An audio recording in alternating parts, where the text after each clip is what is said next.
I work new builders and new construction because it's fast, it's easy.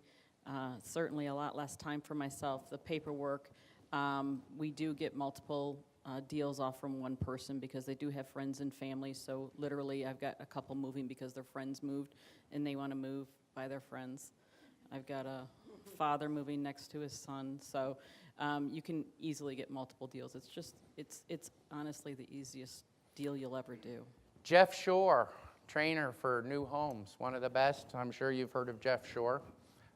He talks about a dissatisfaction level, that buyers buy because of a dissatisfaction level. And what the best thing about new homes is you can walk into a new home with your best friend thinking you love your old house, and when you see her closet, you now have a dissatisfaction level. And it could be pretty high depending if you're pretty competitive, right? If you're in the Zumba class together and, you know, right? So again, some people don't even realize they have a dissatisfaction level.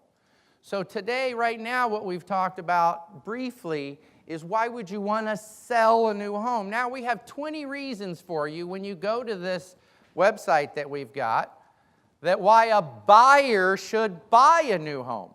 And so we're going to give you these reasons, and worst case, you're going to duplicate them twice and have 52 touches once a week with your buyer on why they should buy a new home. So, anybody have any reasons why a buyer should buy a new home? Not just why a realtor should sell, but why should a buyer buy?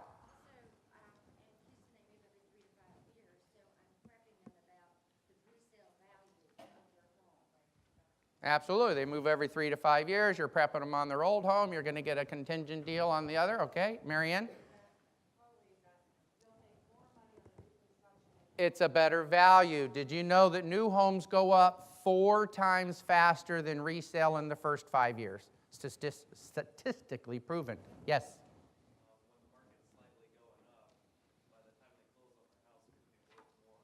They could make built-in equity. And this is going to take me into one of the things that I'm going to talk about on how we got into this mess. The old built-in equity. I'm going to show you on a chart. And I have this chart in my booth, and we're going to show it in Inside the Vision. This is the new home market for the last 30 years. And if you look right here, whoa, is that low. And because of those people, I called them dinner party investors in 2004 and 2005. And we all know these guys. Heck, my title company guy, I ran into him in the supermarket. He says, yeah, I just flipped a house, made $250,000. I'm like, and then all these people buying brand new homes with 0 down, 80-20, and they buy 10 of them on the back row with no money down.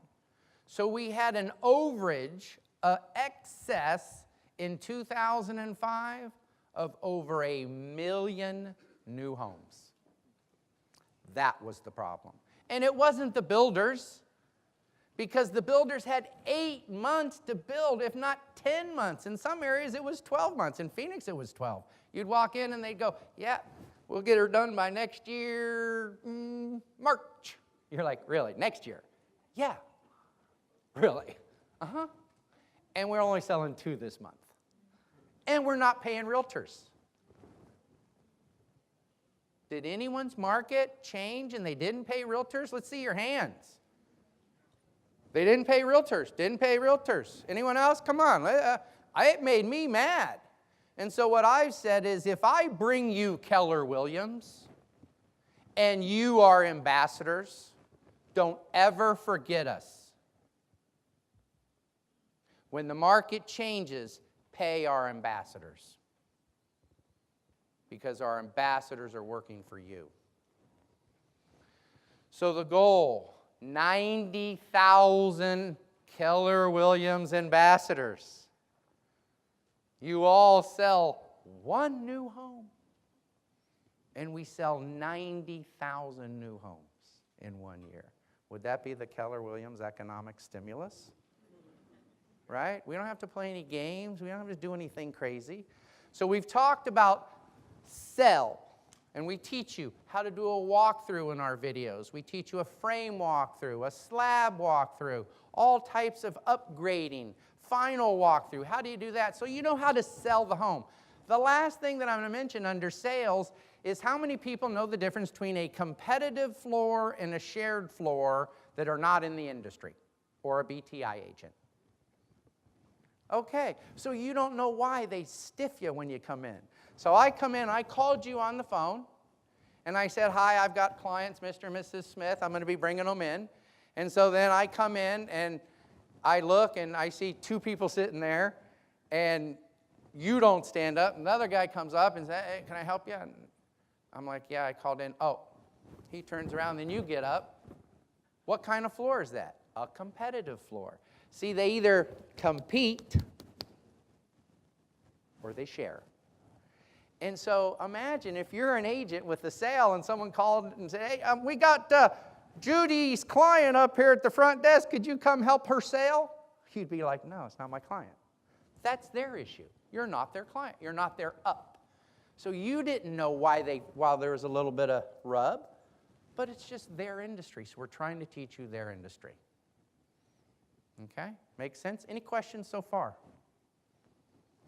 Okay, so now we move out of, we'll learn how to sell, market, and then we're coming to lead generate.